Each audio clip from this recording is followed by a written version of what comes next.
신명기 34장 1절에서 12절, 34장 전장입니다. 구약성경 318페이지에 있습니다. 제가 1절부터 11절까지 읽고 마지막 12절은 합독하겠습니다.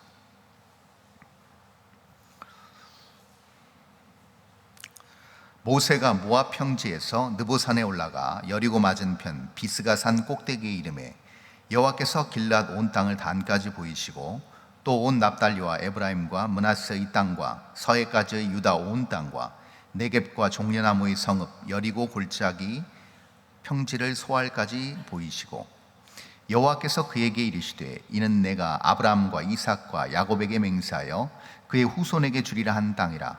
내가 네 눈으로 보게 하였거니와 너는 그리로 건너가지 못하리라 하시매 이에 여호와의 종 모세가 여호와의 말씀대로 모압 땅에서 죽어 벳볼 맞은편 모압 땅에 있는 골짜기에 장사되었고 오늘까지 그의 묻힌 곳을 아는 자가 없느니라. 모세가 죽을 때 나이 120세였으나 그의 눈이 흐리지 아니하였고 기력이 쇠하지 아니하였더라. 이스라엘 자손이 모압 평지에서 모세를 위하여 애곡하는 기간이 끝나도록 모세를 위하여 30일을 애곡하니라. 모세가 눈의 아들 여호수아에게 안수하였으므로 그에게 지혜의 영이 충만하니 이스라엘 자손이 여호와께서 모세에게 명령하신 대로 여호수아의 말을 순종하였더라. 그 후에는 이스라엘에 모세와 같은 선지자가 일어나지 못하였나니 모세는 여호와께서 대면하여 아시던 자요 여호와께서 그를 애굽 땅에 보내사 바로와 그의 모든 신하와 그의 온 땅의 모든 이적과 기사와 12절 다 함께 읽습니다. 모든 큰 위엄을 행하게 하심에 온 이스라엘의 목전에서 그것을 행한 자이더라. 아멘. 올 2024년도 여름에 폭염은 가히 살인적이라고 할 수 있을 것 같습니다. 연일 기록적인 폭염이 사실은 오늘 처서 이후에 좀 수그러들어야 되는데 여전히 더위의 기세가 만만치가 않습니다. 굉장히 어려운 시기를 보내고 계시고 매우 무더운 시기에 몸도 적응할 만한데 매우 좀 더위가 좀 빨리 식었으면 하는 바람이 큽니다. 근데 여러분 한편으로 생각해 보면 이렇습니다. 이 기록적인 폭염, 잊을 수 없는 이 무더위 어떻게 생각하세요? 10년 후, 20년 후 우리 기억에 남아있을까요? 어떻게 생각하십니까? 어렴풋이 기억은 남을 것 같습니다. 20년 후에 큰 폭염이, 기록적인 폭염이 있었지 정도는 어렴풋이 기억할 수 있을 것도 같습니다. 그러나 20년 후에 정확하게 2024년도에 정말 큰 폭염이 있었어 라고 기억하실 분들이 과연 몇이나 계실까요? 거의 없다라고 보면 그게 맞는 말일 겁니다. 기억하기 쉽지 않죠. 2024년도 그러한 기록적인 폭염이 있었음에도 불구하고 우리는 시간이 오랜 기간 지나면 그것은 우리의 뇌리에서 잊혀지게 될 것입니다. 그러나 동일한 2024년도를 보냈지만 이 2024년도가 절대 평생 기억에서 잊혀지지 않는 사람들이 있을 것입니다. 누굴까요? 바로 파리 올림픽에서 금메달 딴 사람들이겠죠. 그렇죠? 평생 무덤에 들어가기 전까지도 아마 그 기억은 잊혀지지 않을 겁니다. 왜냐하면 그 금메달이 자기 인생의 판도를 바꿔놨기 때문이고 그 금메달이 자기가 그토록 인생에서 수건하고 염원하던 것을 이루어낸 것이기 때문에 그럴 것입니다. 또 반대로 똑같은 폭염의 기간을 보내지만 우리는 그냥 덥구나, 전기세 많이 나오겠다 하고 끝날지 모르겠지만 그 폭염으로 인해서 자기의 인생을 전부 다 걸었던 농부들, 그리고 작황을 온전히 결실을 거두지 못한 많은 폭염으로 인해서 인생의 모든 터전을 송두리째 빼앗긴 사람들에게 있어서 2024년도는 결코 잊을 수 없는 한 해가 될 것입니다. 여러분, 인생의 판도를 바꾸는 것은요 정말 긴 시간이 아닌 것 같습니다. 그렇죠? 저와 여러분이 오늘 이 자리에서 금요일 날 금요기도에 오기까지 어떻게 보면 참 하나님의 은혜고 하나님께서 인도하셔서 여기까지 왔지만 우리가 이 자리에서 더위를 뚫고 또 하루 종일 일하고 피곤한 몸을 이끌고 여전히 이 자리에서 하나님의 은혜를 구하는 것은 단 하나일 것입니다. 그것은 무엇이냐면 바로 정말 긴 시간이 아닌 그 찰나와 같은 짧은 시간에 하나님께서 부어주신 폭포수 같은 은혜가 있었기 때문에 그렇습니다. 그것이 몸소 내 인생 가운데 체험되어졌고, 그것이 모든 나의 중심과 나의 생각과 나의 가치와 나의 인생의 목적을, 그 놀라운 하나님 영적 체험이 붙들어졌기 때문에 우리가 여기 있는 것이죠. 그래서 결국은 우리의 모든 마음과 정성과 우리 작은 세포 하나하나까지도 거기에 반응하는 것이라고 할 수 있겠습니다. 그래서 여러분 보면 저보다 훨씬 더 인생을 많이 사신 우리 연만하신 우리 성도님들께서는 더 잘 아실 것입니다. 인생은 어떤 중요한 계기로 인해서 판도가 바뀌는 경우가 굉장히 많다라고 할 수 있습니다. 우리가 주님을 만난 것도 그렇고요, 우리가 또 하나님 앞에 놀라운 은혜를 경험하는 것도 그렇고, 우리가 또 기도의 응답을 받는 것도 그렇고, 어떻게 보면 정말 찰나와 같은 그 시간이 너무나 많은 인생의 영역에서 영향력을 준다라고 볼 수가 있을 것입니다. 그런데 문제가 있습니다. 그것은 무엇이냐면, 그렇게 찰나와 같은 그 짧은 시간이지만 그렇게 임팩트 있는 충격적인 그 일이 결국은 내 인생을 바꾸는 데 있어서 중요한 역할을 한 계기가 뭐예요? 제가 말씀드렸죠. 내 마음 중심이 그것을 기억하고 있고 내 몸이 거기에 반응한다는 겁니다. 이것이 선명하게 새겨지는 어떤 기억의 위력이라고 할 수 있습니다. 자, 지금 뭐 긴 시간도 아닙니다. 작년 몇 월 며칠, 정확하게 얘기하면 2023년 8월 23일 날 무슨 일이 있었는지 아무도 모르실 겁니다. 기억조차 나지 않으실 거예요. 특별한 사건이 있지 않는 한. 그렇죠? 저도 기억이 안 납니다. 작년 8월 23일 날 제가 뭐 했는지. 일기를 쓰는 것도 아니기 때문에 도무지 알 길이 없습니다. 그런데 어떤 특별한 사건이 아닌 평범한 시간을 보내다 보니 우리는 그 시간을 우리가 현실로 실제로 살아왔음에도 불구하고 우리는 그 시간을 기억하지 못한다는 것이죠. 이것이 굉장히 중요하다고 할 수 있습니다. 분명히 그 시간에도 예배드리러 나왔을 것이고, 만약에 그날이 주일이었다면, 만약에 그날이 금요일이었다면 우리는 여전히 그날에 반드시 우리는 이 자리에 나왔을 것인데, 거기에 대한 기억이 전혀 떠오르지 않는다는 것은 평범한 한 2023년 8월 23일의 한 날이었다는 것만 우리 생각에, 우리 뇌리에, 또 우리의 개념 속에 자리하고 있는 것이죠. 그렇다면 우리가 이 자리에 모인 분명한 이유가 있을 것입니다. 그것은 무엇이냐면 바로 하나님은 시간과 공간을 초월하시는 하나님이십니다. 무소부재하신 하나님이십니다.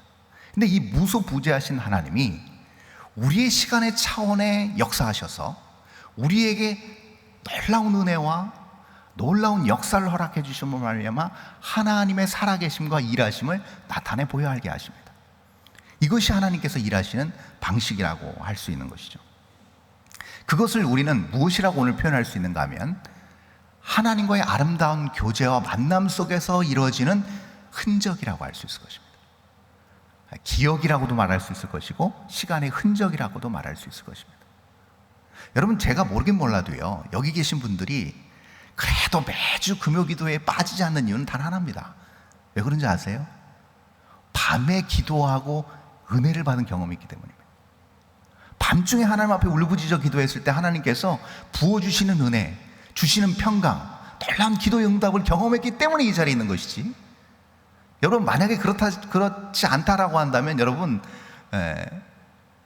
훨씬 더 많은 평강의 성도들이 이 자리에 와 있겠죠. 그러나 특별히 그것이 내 삶 어딘가에 시간의 흔적으로 남아있기 때문에 우리는 이 자리에 있는 것입니다. 여러분, 모세도 마찬가지입니다. 오늘 이제 모세의 마지막, 이 땅에서의 마지막 장면을 우리가 보면서 모세의 이야기를 잠깐 안 할 수가 없는데요, 모세라는 인물은 정말 중요한 인물이고요, 또 특별한 인물 중에 하나입니다. 근데 이 모세가 모세 되기까지 하나님께서 이 모세에게 아주 중요한, 인생에서 중요한 그 모세의 인생의 시간 속에서 흔적을 남겨주신 것들이 있습니다. 그래서 우리가 여러 부분이 성경에 기록되어 있지만 아주 크게 남겨진 흔적, 그 흔적을 우리가 한 3개 정도로 추려볼 수가 있습니다. 첫 번째 흔적은 뭘까요? 그가 나서부터 죽을 위기에 있었습니다. 그렇죠? 바로가 히브리 남자아이를 다 죽이라고 명령했을 때 어떻게 합니까? 모세의 부모가 모세를 살리기로 결정합니다. 그래서 갈대나무 상자에 넣어서 나일강으로 둥둥 띄어 보냅니다. 그럴 때 그 나일강으로 둥둥 띄어 보냈을 때 그 모세라는 그 꼬마 아이는 죽을 수 있었음에도 불구하고 그날 하필이면 정확하게 그 시간대 누가 나옵니까? 공주가 나옵니다. 네. 바로의 공주가 나와서 그 갈대 상자를 발견하고 그 갈대 상자를 열고 또 뭐지 하고 그냥 떠내려 보내는 게 아니라 어떻게 합니까? 그 아이를 자기의 양아들로 키우는 사건이 일어납니다. 이것이 모세의 첫 번째 흔적입니다. 시간의 흔적. 이로써 노예의 자식이었던 정말 비천한 모세가 갑자기 그의 신분과 그의 상황과 그의 모든 삶의 환경이 180도 바뀐 왕손, 왕자의 삶으로 완전히 바뀌게 됩니다. 놀랍죠? 그 짧은 시간에 그 짧은 만남을 통해서 그의 인생이 완전히 바뀌는 놀라운 인생의 흔적을 모세는 가지고 있었습니다. 두 번째 흔적이 있습니다. 그 두 번째 흔적은 그가 왕궁에서 40년을 살았습니다. 근데 그는 자기의 친모였던 요게벳을 통해서 이스라엘 사람들의 정서와 이스라엘 사람들의 문화와 더 중요한 이스라엘의 하나님을 그는 배웠습니다. 그리고 그 히브리 사람이라는 그 정체성을 가지고 살다가 결국은 히브리 사람 편을 들다가 사람을 죽이는 살인을 하게 되는 지경에 이르게 되었습니다. 이것이 그의 두 번째 인생의 흔적, 시간의 흔적입니다. 하필이면 그때 그것을 목격한 사람이 모세를 위협하게 되죠. 그리고 모세는 그때 결정합니다. 내가 더 이상 이 왕궁에서, 이 이집트 땅에서 머물 수 없게 되었구나를 직감하게 된 모세는 바로 광야로 도망치게 됩니다. 40년 만에. 그게 40년 마지막 종지부를 찍는 인생의 흔적이 모세에게 남겨진 것이죠. 그리고 나서 그는 미디안 광야로 오게 됩니다. 어느 날 왕자의 신분에서 이제는 자기 재산도 아무것도 없는, 심지어 40년 동안 양을 쳤는데도 자기 양 하나 없는 장인 이드로의 양을 치고 있는, 지팡이 하나 의지해서 살아가고 있는 노인 모세의 상황을 우리는 마지막 세 번째 시간의 흔적에서 발견할 수 있습니다. 그 시간의 흔적에서 무엇을 모세는 보았는가? 떨기나무 가운데 임재하신 하나님을 생생하게 마주하게 됩니다. 그 전까지는 사람을 통해서 시간의 흔적이 만들어졌다고 한다면 이제 이 마지막 시간의 흔적에서는 누가 나타나십니까? 하나님께서 직접 현현하시고 하나님께서 직접 임재하셔서 모세에게 말씀하시게 됩니다. 그러면서 이 세 번째 인생의 흔적에서, 이 시간의 흔적에서 하나님께서 아주 중요한 말씀을 하십니다. 모세가 이렇게 묻습니다. 내가 누구이기에 바로에게 갑니까? 바로나 이스라엘 백성들이 나를 믿어주기나 하겠습니까? 나 같은 볼품없는, 보잘것없는, 무기력한 이 80 먹은 노인이 무엇을 할 수 있겠습니까? 그러면 하다못해 제가 가면 누가 나를 보냈다고 얘기할 수 있겠습니까? 라고 모세가 하나님께 물었을 때 하나님께서 그 유명한 말씀을 하십니다. 나다. 나는 나다. 바로 나는 스스로 있는 자 여호와 하나님이다 라고 출애굽기 3장 14절에서 하나님 당신을 소개하시면서 이어서 15절에서 아주 중요한 말씀을 하십니다. 자, 15절 한번 띄워줄까요? 자, 15절 이렇게 나타나 있습니다. 제가 읽을게요. 하나님이 또 모세에게 이르시되 너는 이스라엘 자손에게 이같이 이르기를 너희 조상의 하나님 여호와 곧 아브라함의 하나님, 이삭의 하나님, 야곱의 하나님께서 나를 너에게 보내셨다 하라. 이는 나의 영원한 이름이요 대대로 기억할 나의 칭호니라. 자, 중요한 말 나옵니다. 하나님께서 모세에게 뭘 말씀하셨어요? 기억할 나의 칭호다. 그것도 영원히, 모세 너뿐만 아니라 대대로 기억할 나의 칭호니라 라고 말씀하셨어요. 이거 중요한 얘기를 하고 계신 겁니다, 지금 하나님께서. 여러분, 만약에 우리가요 하나님 앞에 나와서 우리가 죄악의 굴레를 벗고 죄사슬을 끄는 놀라운 십자가의 사랑의 은혜로 우리가 이 자리에 나왔는데요, 그 사랑의 은혜 없이 우리가 어찌 이 자리에 있겠습니까? 그렇죠? 근데 만약에 우리가 그 십자가의 사랑을 매 순간 그 첫사랑의 그 만남처럼 우리가 기억한다고 한다면, 여러분, 우리의 지금 신앙의 상태나 자세나 우리의 지향하는 목적과 삶의 관점은 지금과 훨씬 다를 것입니다.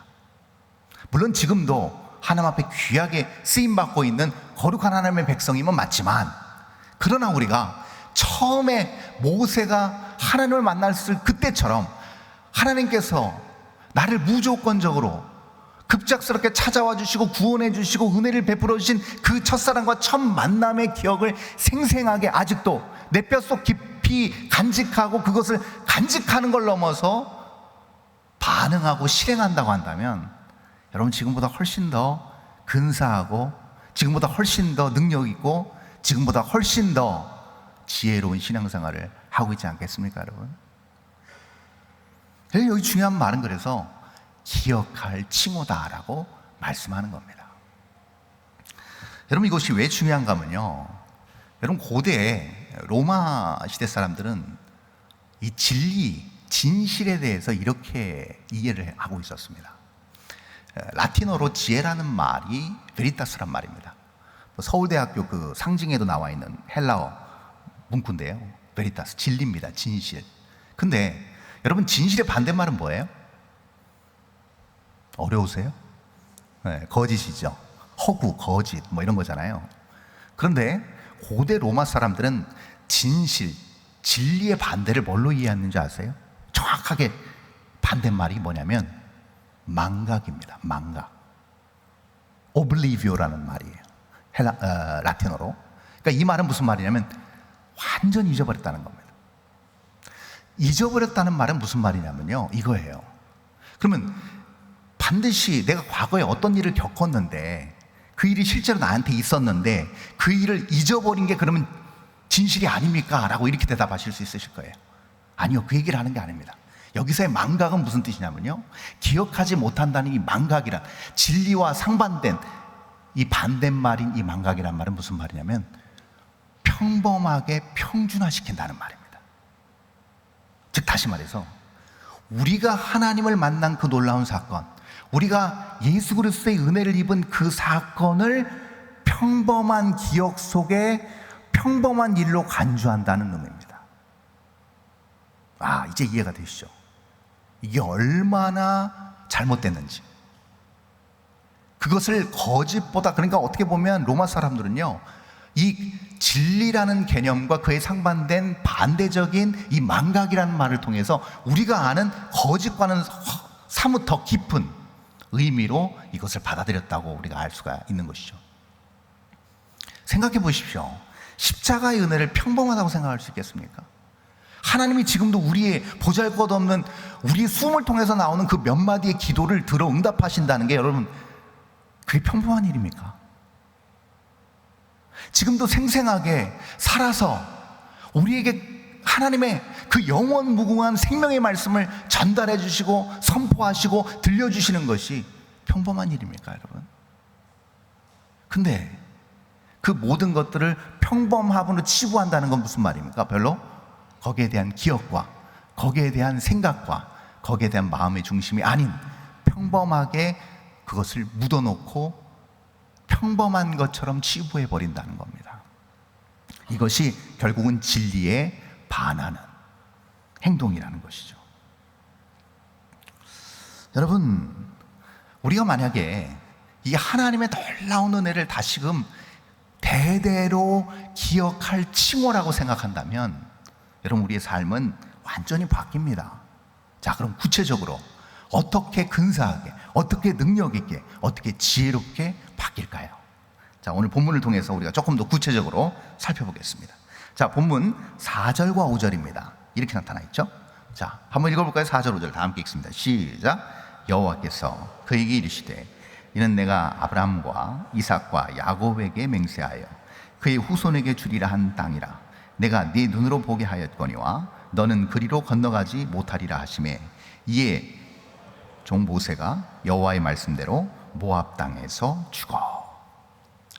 여러분, 모세는요 80년을 준비된 사람이었고요, 그리고 40년을 대백성 이스라엘을 가나안 땅으로 인도한 영적 거장이자 리더였습니다. 그리고 그는 가장 먼저 하나님의 계획을 알았고요, 누구보다도 하나님의 계획과 인도하심에 자기의 모든 인생을 걸고 일치시켰던 사람입니다. 모두 다 모세를 반대하고 심지어 돌을 들어 쳐서 죽이려 할 때도 모세는 굴하지 않고 끝까지 약속을 땅을 향하여 하나님의 말씀에 순종해서 한 걸음 한 걸음 백성을 이끌고 나갔던 사람이었습니다. 자, 그러면 이것을 통해서 우리는 뭘 할 수 있는가? 모세의 평생의 사명, 모세가 이루고자 했던 일, 그건 무엇인가? 바로 가나안 땅의 입성입니다. 그렇지 않겠습니까, 여러분? 자기의 모든 삶을 거기에 쏟아부은 사람입니다. 남은 일평생을 거기에 송두리째 건 사람입니다. 그러니 그 인생 가운데 가나안 땅이라는 위치는 얼마나 크겠습니까? 그 영역은 얼마나 자기 인생에서 큰 영역을 차지하고 있었겠습니까? 누구보다도 가고 싶었을 겁니다. 누구보다도 원했을 것입니다. 그런데 하나님께서 말씀하십니다. 아니, 이제 여기서 쭉 둘러봐. 그리고 넌 여기서 죽을 거야 라고 말씀하신다고 했을 때, 여러분, 누가 봐도 이건 객관적으로 여러분 참 이해하기 힘든 일입니다. 모세가 못 들어간다면 누가 들어가겠습니까? 그렇죠? 그런데 거기서 모세가 그것을 받아들입니다. 순종합니다. 근데 혹자는 이렇게 생각할 수도 있습니다. 아니, 120살 노인이 이제 한 걸음 떼기도 힘들 텐데 가나안 땅에 들어갈 수 있을까? 아니, 40년 동안 그 험난한 광야를 통과해서 여기까지 온 걸로 충분하지 않을까? 더 가는 것은 욕심 아닐까? 오히려 여호수아나 백성들에게 짐이 되는 건 아닐까라고 생각할 수 있습니다. 그러나 성경은 그 부분도 야속하리만치 정확하게 언급하고 있습니다. 자, 7절입니다. 본문 7절 한번 볼까요? 이렇게 나타나 있습니다. 자, 제가 읽습니다. 모세가 죽을 때 나이 120세였으나 그의 눈이 흐리지 아니하였고 기력이 쇠하지 아니하였더라. 네. 가나안 땅에 들어가는데 아무 문제가 없음을 성경은 정확하게 꼬집고 있습니다. 여러분, 성경에서는요, 지금 7절의 말씀을 언급한 이유가 다분히 의도적임을 알 수가 있습니다. 그것은 무슨 의도일까요? 그 의도는 하나입니다. 하나님께서 모세를 막으셨다는 것이고, 두 번째는 모세가 충분히 들어갈 수 있음에도 불구하고 모세도 그 말씀을 순종하고 들어가지 않고 그 입구에서 죽었다는 것을 성경은 강조하고 싶은 겁니다. 그렇다면 왜 모세는 이것을 받아들였고, 왜 또 하나님께서는 모세 한 명 정도는 들어보내 주셨을 수도 있는데 왜 여기서 막으셨을까? 이것을 우리는 궁금해하지 않을 수가 없습니다. 그것이 오늘 본문 10절에 이 원인에 대해서, 그 이유에 대해서 우리가 10절에서 엿볼 수가 있어요. 자, 우리 한번 본문 10절 한번 볼까요? 자, 한번 다 함께 읽습니다. 시작. 그 후에는 이스라엘에 모세와 같은 선지자가 일어나지 못하였나니 모세는 여호와께서 대면하여 아시던 자요. 대면하여 아시던 자요. 자, 중요한 표현 나옵니다. 대면하여 아시던 자요라는 표현에서 우리는 그 유명한 말, 야다라는 말을 발견합니다. 야다. 안다. 근데 이 안다는 어떤 말일까요? 경험적으로 아는 겁니다. 실제로 어떤 표현이 그래도 가장 우리에게 이해하기 쉬운 표현이냐면, 부부가 한 반세기, 한 50년 정도 같이 살았을 때 어느 정도 안다고 할 수 있겠죠. 그 정도의 알미입니다. 자, 여기 계신 분들도 배우자와 한 50년 가까이 사신 분들 계실 겁니다. 그럼 확 와닿으실 겁니다. 아, 내 남편 내가 잘 알죠. 아, 제 와이프 제가 너무나도 잘 알죠 라고 당당하게 얘기할 수 있습니다. 왜요? 같이 삶을 공유하고 나누고 살았거든요. 이 야다가 바로 그런 의미입니다. 근데 이 앞에 수식된 게 있습니다. 대면하여 알았다는 겁니다. 자, 간접적으로 한 게 아니란 얘기입니다.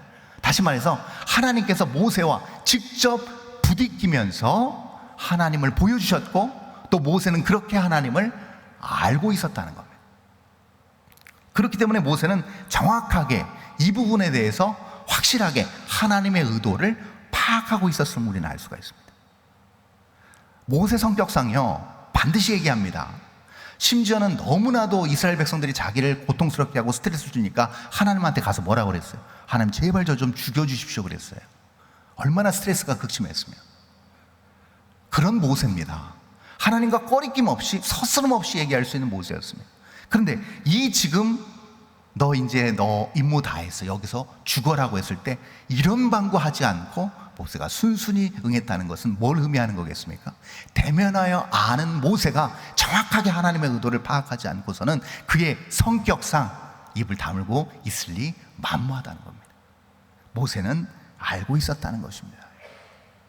자, 그러면 어떻게 모세는 알게 되었을까? 대면하여 하나님을 만나고 하나님과 같이 사는 것, 그것은 결국 무엇인가? 여러분, 우리가 오늘 기도하러 나왔습니다. 근데 오늘 보통 우리의 기도가 하나님 앞에 상달되고 응답되어진다는 믿음과 확신을 가지고 우리는 기도합니다. 근데 여러분 잘 보시면 우리는 보통 무엇을 위해서 기도합니까? 어떻게 보면요, 우리는 인생의 어떤 기억되는 순간을 위해서 기도하는지도 모를 일입니다.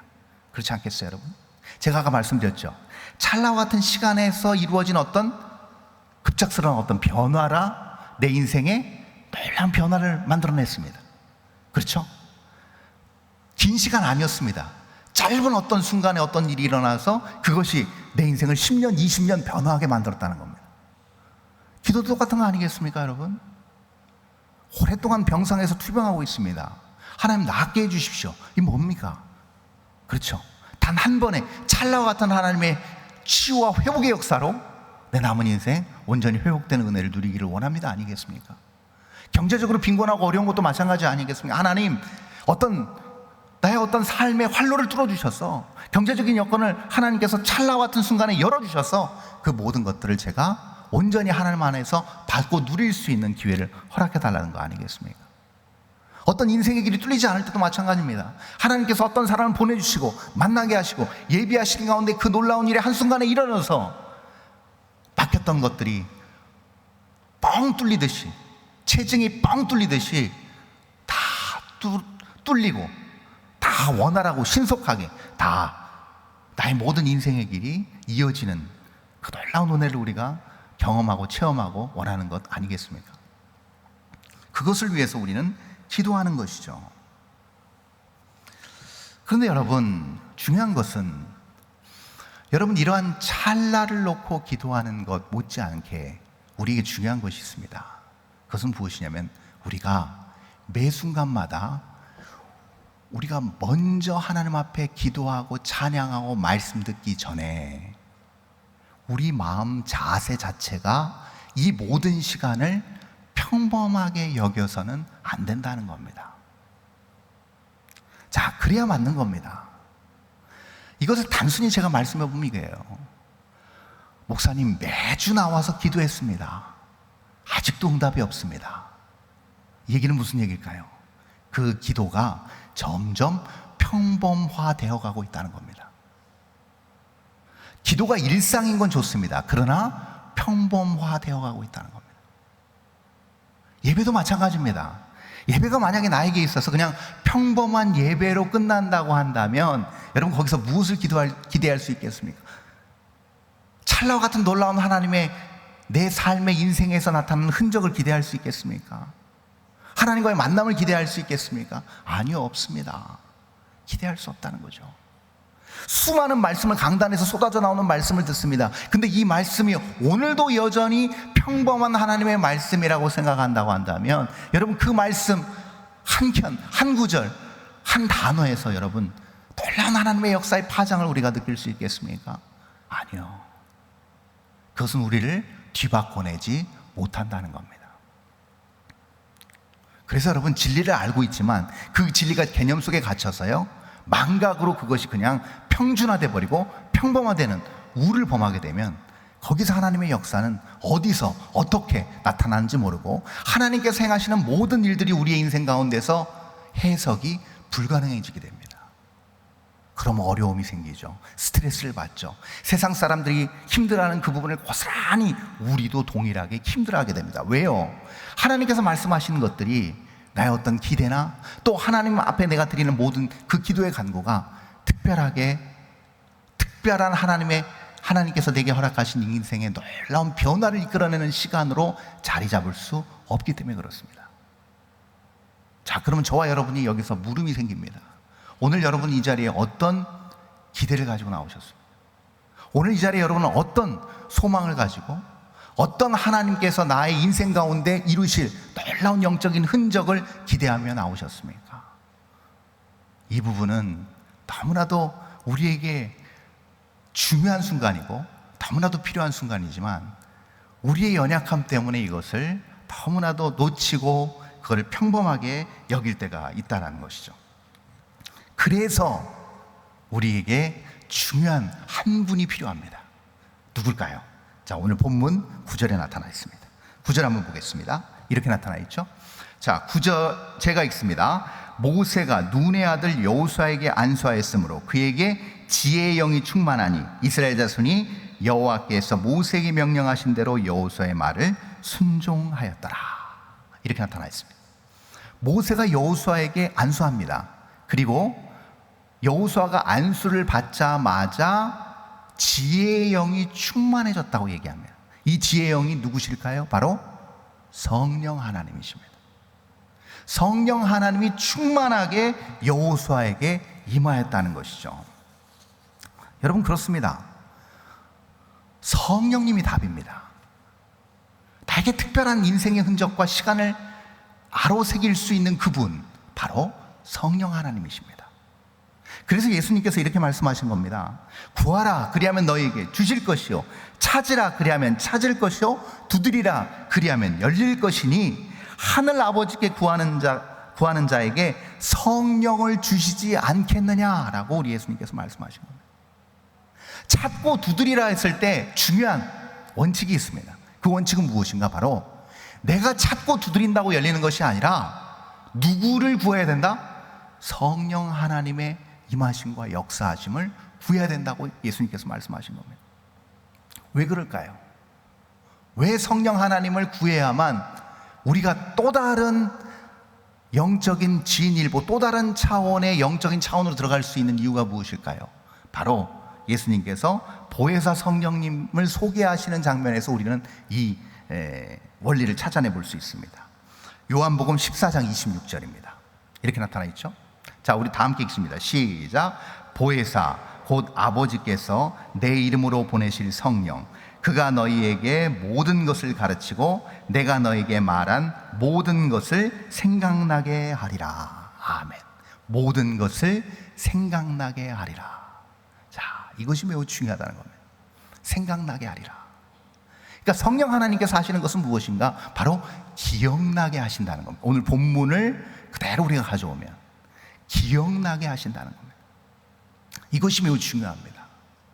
여러분, 그래서 기도의 응답은 뭐라고 생각하십니까? 여러분, 기도의 응답은 내가 원하는 방식으로 내가 기도한 그대로 이루어지는 것이 기도의 응답이기보다는, 기도의 응답은 그것이 지금 눈에 보일 때는 이루어지지 않은 것 같아도 성령 하나님께서 내 마음 가운데 뭘 생각나게 하세요? 하나님의 약속을 생각나게 하시고 하나님의 일하심을 생각나게 하시고 하나님께서 과거에 나를 붙드시고 인도하시고 구원해 주신 놀라운 은혜를 기억나게 하신다는 겁니다. 그럴 때 뭐가 보일까요? 우리는 다 알 수 없지만 그 안에서 쉴 새 없이 어김없이 더디지 않게 정확하게 일하시는 하나님을 우리가 다시금 만나볼 수 있는 겁니다. 그것이 기도의 응답이라는 것이죠. 그렇게 되면 어떤 현상이 일어날까요? 그것을 계속 경험한 하나님과 대면하여서 하나님을 알게 된 모세에 대한 마지막 평가가 오늘 신명기서 제일 마지막 부분에 나타나 있습니다. 자, 한번 볼까요? 자, 11절과 12절입니다. 이렇게 나타나 있습니다. 우리 다 함께 읽습니다. 시작. 여호와께서 그를 애굽 땅에 보내사 바로와 그의 모든 신하와 그의 온 땅의 모든 이적과 기사와 모든 큰 권능과 위엄을 행하게 하심에 온 이스라엘의 목전에서 그것을 행한 자이더라. 아멘. 이게 모세에 대한 평가였습니다. 자, 이 모세에 대한 평가를 누가 제일 잘 알았을까요? 모세 자신이 제일 잘 알았을 것입니다. 왜요? 하나님께서 알려주셨기 때문일 것입니다. 모세가 위기가 있었습니다. 어려움이 있었습니다. 인생의 난관이 분명히 있었습니다. 그때마다 하나님께서 다시금 말씀해 주신 것이 무엇이에요? 하나님께서 모세를 통하여 이루고자 하신 하나님의 약속입니다. 하나님의 섭리입니다. 하나님의 역사하심입니다. 이것을 모세는 다시금 깨달아 알았다는 겁니다. 그리고 나서 마지막에 너가 이제 여기서 가나안 땅을 바라보고 죽어야 된다고 하는 이 명령 앞에서도, 어떻게 보면 불의한 것 같고 부당한 것 같은 이 명령 앞에서도 그가 온전히 순종할 수 있었던 이유는 무엇인가? 바로 이렇게 하나님 앞에 기억되고, 이렇게 사람들 앞에 기억되고, 이렇게 역사의 시간 안에 기록되는 그 하나만으로 모세는 충분하다고 본 겁니다. 충분히 만족하다고 본 겁니다. 그의 인생에서 뭔 기적적인 역사가 일어난 것이 아닙니다. 그가 갑자기 물론 그가 노쇠한 몸이었지만, 건강한 육체를 가지고 있었지만, 그가 하나님의 기적으로 갑자기 그 땅을 요단강 건너서 건너가듯 그렇게 건너간 것도 아닙니다. 그냥 그는 그 현실에서 그냥 그 자체를 받아들이고 수긍할 수밖에 없었습니다. 현실은 변한 것이 없습니다. 오히려 막혀 있었습니다. 그럼에도 불구하고 그가 그 모든 것을 받아들일 수 있었던 이유는 무엇인가? 여기서 충분히 자기가 만족할 수 있었기 때문입니다. 기뻐할 수 있었기 때문입니다. 감사할 수 있었기 때문이라는 것이죠. 오늘 이 금요기도회 때 우리가 다시 한번 우리가 생각해야 될 것이 있습니다. 그것은 무엇이냐면, 하나님과 깊이 교제하고 성령 하나님의 조명하심이 나타나면 나타날수록 뭐가 보이는가? 내 안에서 나를 구원하시고 나를 사랑하시고 나를 사용하시는 하나님이 보이게 된다는 겁니다. 그러면 나의 상황과 여건과 지금 처한 모든 환경은 더 이상 중요한 것이 아닌 게 됩니다. 충분히 그 안에서 만족하게 된다는 사실입니다. 만족하게 되기에 하나님 앞에 전격적으로 순종할 수 있는 것이 됩니다. 그러므로 오늘 이 시간 우리가 다시금 마음을 다잡고, 숱한 위기, 경제 침체, 또 많은 문제와 인생의 난관 앞에서 그것을 그냥 버겁게 하나하나 해결해 가는 것으로 숨을 헐떡헐떡 내쉬며 가는 정도의 신앙생활이 아니라, 모든 현실을 초월한 한치의 오차도 없이 당신의 계획을 신실하게 이끌어 가시는 하나님의 준엄한 그 명령을, 그 약속을 바라보며 이것을 기회로 여기고 은혜로 여기고 감사하며 나아가는 그러한 삶을 살아낼 때, 반드시 하나님께서는 태초부터 그러하셨듯이 여전히 앞으로도 그러한 놀라운 하나님과의 만남을 통한 아름다운 시간의 흔적들을 가지고 있는 사람들을 통해서 하나님 당신의 존엄과 영광을 드러내실 것입니다. 그렇게 쓰임받는 저와 여러분 될 수 있기를 바랍니다. 기도하겠습니다. 하나님 감사합니다. 귀한 시간 말씀을 듣고 다시금 마음